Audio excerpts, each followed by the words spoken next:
ఖచ్చితంగా నిర్ణయం వచ్చేసి ఈ పెద్ద ప్రభుత్వాలకు చెప్తున్నాం. మాది ఒకటే ఏంటంటే 60 సంవత్సరం అయినలోపు తీసేస్తుండ్రు. మరి వాళ్ళకు పింఛన్ ఇస్తలేరు.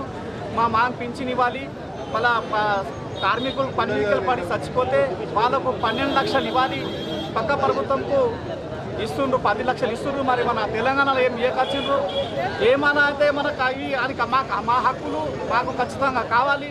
మళ్ళీ డెలివరీ అయితే మా 1,30,000 ఖచ్చితంగా కావాలి. 30,000 రూపాయలు ఎటు సరిపోతలేవు. మరి పెళ్ళికి ఈఎస్ఐ హాస్పిటల్ కావాలి.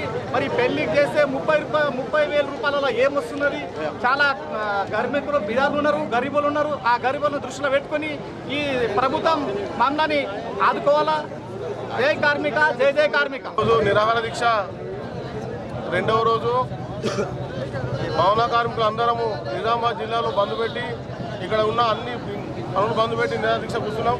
ఇక్కడ ఉన్న కార్మికులు అందరికీ పొట్టాకు పూట గడవని రోజులున్నా కూడా ఇక్కడ స్వచ్ఛందంగా వచ్చి పని బంద్ పెట్టుకొని వచ్చి ఇక్కడ నిరాహార దీక్షలో కూర్చున్న కార్మికులకు కూడా వందనాలు చెప్తున్నాం. ఎందుకంటే 60 సంవత్సరాలు నిండిన కార్మికుడిని తీసేస్తుంది గవర్నమెంట్. దయచేసి తీసేయద్దు అని మేము ఈ నిరాహార దీక్ష ప్రోగ్రాం పెట్టుకున్నాం. మరియు 30,000 రూపాయలు ప్రస్తుతి కింద ఇస్తున్నది. అది సరిపోవట్లేదు. ఒక కార్మికుడికి హాస్పిటల్కి వెళ్తే 60,000 రూపాయలు డెలివరీ ఖర్చు అవుతుంది. కార్మికుడు మీ భార్య కానీ బిడ్డకి కానీ ఆ కార్మికుడు ఎడికెళ్ళి తీసుకొస్తే ఇస్తాడు. రోజు 800-1,000 రూపాయలు కూలీ చేసుకున్న కార్మికుడికి ఎక్కడికి వస్తాయి డబ్బులు? మా డబ్బులు మాకే ఇవ్వని మేము నిరాహార దీక్ష చేస్తున్నాం. మా డబ్బులు మాకు ఇవ్వకుండా మీరు వేరే దిక్కు డైవర్ట్ చేస్తూ ఉన్న కార్మికులకు మేము డబ్బులు కట్టిన దానికే మీరు మాకు ఇస్తున్నారు. అధికంగా ఏమి ఇస్తలేరు. మేము బిల్డింగ్ కట్టకుండా మీకు 1% ఎక్కడికి వస్తుంది? మేము 3 రోజులే అనుకొని కూర్చున్నాము జిల్లా వ్యాప్తంగా. ఈ కార్యక్రమం నిరాహార దీక్షది ప్రతి జిల్లాలో కూడా కొనసాగుతుంది. అలా కొనసాగక ముందే భవన కార్మికులు ఇల్లు బంద్ చేస్తే ఎట్లుంటుంది అనేది మీకు తెలుసుంటే గవర్నమెంట్కు ఒక్కరోజు టెక్స్ కట్టకుండా మీరు ఎట్లా చేస్తారో అప్పుడు మీకు అర్థమవుతుంది. దాంట్లో ఉన్న బెనిఫిట్స్ ఏమున్నాయి. ఆ టెక్స్ పెయింట్ దుకాణమైన టెక్స్ కట్టలేదంటే ఈరోజు ఆయనకు ట్రాన్సాక్షన్ తక్కువైంది. ఎందుకు తక్కువైందంటే భవన కార్మికులు చేసుకుంటేనే అది ఇన్కమింగ్ వస్తలేదని తెలిసిపోతుంది. ఎందుకంటే మేము గుళ్ళు కట్టాలా మేమే, మీ ఆఫీసులు కట్టాలా మేమే, అన్నీ మేమే కట్టాలా. పెద్ద భవంతులు మేమే కడుతున్నాం. లాస్ట్కు మీరు చనిపోయే బొంద కూడా మేమే కడతాం. కానీ మమ్మల్ని మాత్రం మీరు ఆదుకుంటలేదు. దయచేసి గవర్నమెంట్కి ఒకటే చెప్తున్నాం.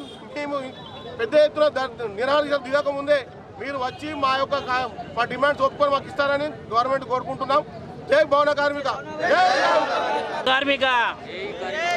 జై కార్మిక. మా డిమాండ్లు 60 సంవత్సరాల తర్వాత మా లేబర్ కార్డు తీసేస్తున్నారు. దానికి లేబర్ కార్డు తీసేసి మాకు 5,000 రూపాయల పింఛని మా డిమాండ్స్. ఇంకొకటి ఏంటంటే కార్మికుడికి ఈఎస్ఐ హాస్పిటల్ కల్పించాలి. మళ్ళా వెల్ఫేర్ బోర్డు ద్వారా ఉచితంగా పనిముట్లు అందించాలి. బ్యాంకులో ప్రత్యేక సెల్ఫ్ ఏర్పాటు చేసి 70% సబ్సిడీ రుణాలు ఇవ్వాలి. పిల్లలకు కార్పొరేట్ విద్యా సంస్థలో ఉచితంగా విద్యను అందించాలి. పిల్లలకు ప్రభుత్వ ఉద్యోగుల అవకాశాలు కల్పించాలి. భవన నిర్మాణం. ఇంకొకటి ఏంటంటే ఈ బిల్డర్స్ ఎవరైతే ఉన్నారో ప్రైవేట్ బిల్డర్స్ వాళ్ళు పని పట్టుకుంటున్నారు ఆ గుత్త పట్టుకొని మాకు మరీ తక్కువ రేట్లు ఇస్తున్నారు. ఇప్పుడు ఇక్కడ అందరూ కలిసి రేట్ల గురించి మాట్లాడుతున్నారు. కానీ ఆ ప్రైవేటు బిల్డర్స్ ఎవరైతే ఉన్నారో ఆ ప్రైవేటు బిల్డర్స్ మాకు రేటు తక్కువ ఇస్తున్నారు. కాబట్టి మా ఏది ఉన్నా లేకున్నా మా కరెంటు లేకపోతే ఆ ఇల్లుకు అందం రాదు. కాబట్టి దయచేసి ఈ బిల్డర్ ఎవరైతే ఉన్నారో మాకు కూడా సరైన అమౌంట్ ఇవ్వాలి. మా పనికి తగ్గట్టు అమౌంట్ ఇవ్వాలి. కాబట్టి దయచేసి చెప్తున్నా, ఇక్కడున్న పెద్దోళ్ళందరికీ కూడా చెప్తున్నా, మా డిమాండ్స్ను మేము ఖచ్చితంగా సాధించుకుంటాం. Government medal ఉంచున్నా సాధించుకుంటాం. లేకపోతే ఇంకెక్కడికి హైదరాబాద్ కూడా వెళ్తాం, అంతటి వెళ్తాం. కాబట్టి ఏదున్నా మాకు ఈ 3 రోజులల్లో మాకు ఏదన్నా రిజల్ట్ వస్తే ఓకే, లేకపోతే మేము హైదరాబాద్ కూడా వెళ్తున్నాం. దయచేసి మా కార్మికులది ఏదైతే ఉన్నదో మా డిమాండ్స్ మాకు కల్పించాలి.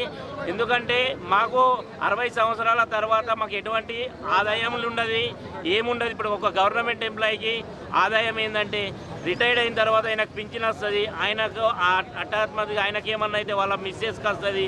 కానీ మాకు అటువంటిది ఏమీ లేదు. కాబట్టి ఏదైతే మా లేబర్ కార్డు ద్వారా ఉన్నదో ఆ కార్డు తీసేయకుండా దాన్ని పింఛనిచ్చే బాగుంటుందని కోరుకుంటూ జై కార్మిక. ఒకటి ఏంటంటే బిల్డర్లకు ప్రత్యేకంగా చెప్తున్నాం, బిల్డర్లకు మట్టుకు మాకు సరైన రేటు ఇవ్వగలరు. బిల్డర్లకు చెప్తున్నాం, బిల్డర్లకు దయచేసి చెప్తున్నాం బిల్డర్లకు. లేకపోతే వాళ్ళ మీద కూడా మేము చర్య తీసుకుంటాం. ఈ ధర్నా తర్వాత బిల్డర్లు దయచేసి వినండి. ప్రైవేటు బిల్డర్లు కానీ ఇక్కడ మేస్త్రీలు ఉన్న బిల్డర్లు కానీ ఎవరైనా కానీ మాకు సరైన రేటు కల్పించాలి. ఇక్కడ కూర్చుంటున్నాం ఏంటంటే అన్ని డిమాండ్ల కోసం, అన్ని పనుల కోసం అందరం 14 కార్మికులం కూర్చున్నాం. ఎందుకు కూర్చున్నామంటే మన బాధల కోసం.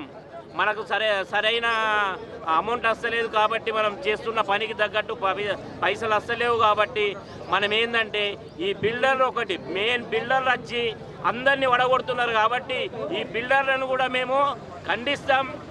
ఈ 3 రోజులు 4 రోజుల తర్వాత మాకు ఎట్లా ఉంటుందో పొజిషన్ చూసి మేము మళ్ళీ ఒకసారి కూడా మేము ధర్నా కూర్చునే ప్రయత్నం చేస్తాం. ఓకేనా? నమస్కారం. మా 10 డిమాండ్స్ ఉన్నాయి. ఈ డిమాండ్స్ నెరవేరాలని మేము కోరుచున్నాము. ఇక్కడ మాకు ఒకటి పెన్షన్స్ కూడా కావాలి. 5,000 పెన్షన్స్ అనుకున్నాము. ఒకటి. రెండవది ఏంటంటే మాకు కార్మికులకు ఏఎస్ఐ హాస్పిటల్ సౌలతులు కావాలనుకుంటున్నాము. మూడవది ఏంటంటే లేబర్ బోర్డు ద్వారా ఉచితంగా పనిముట్లు అందించాలని కోరుకుంటున్నాము. బ్యాంకులో ప్రత్యేక సెల్ ఏర్పాటు చేసిన 75% సభ్యత రుణం కావాలనుకుంటున్నాము. అన్న ఒక 10-15 నిమిషాలలో రాష్ట్ర అధ్యక్షుడు ఇచ్చేస్తున్నాడు. అందరూ ఉండాలా? మన ఆర్టిస్ట్ ఉన్నా వెళ్ళిపోయినా అన్న పాట పాడానా అలా లేడా? నా పాటలు పెట్టు, మేస్త్రి పాటలు పెట్టు. కాబట్టి మీరందరూ అక్కడ దాకా అందిస్తారని మేము కోరుతున్నాము. किसको भी అక్కడ దాకా చేరుతారు. बात करना अच्छी रहना, किसको भी गाला नहीं देना, किसको भी మీడియా మిత్రులకు మేము దయచేసి అక్కడ దాకా చేర్చాలని మేము కోరుకుంటున్నాము. ఈ 10 డిమాండ్స్ అనేది మాకు చేయాలని అనుకుంటున్నాము. జై ప్లంబర్, ప్రైవేట్ ప్లంబర్ అసోసియేషన్. మా డిమాండ్స్ ఉన్నాయి. మనం అందరం శ్రమజీవులమే కదా. మా కల్లడ గంగన్న, బాబురావు అన్న, మా శాంతి అన్న వచ్చారు కదా. అప్పుడు వచ్చారు కల్లడ గంగన్న కూడా అప్పుడు వచ్చారు పాపం. పెన్షన్ ఇవ్వాలని, మరియు కార్మికుల యొక్క ఐఎస్ఐ సౌకర్యం కల్పించాలని. ఇంకో విషయం అంటే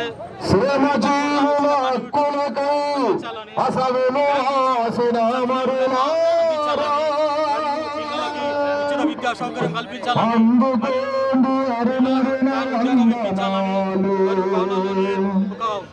ఒక పోర్షన్స్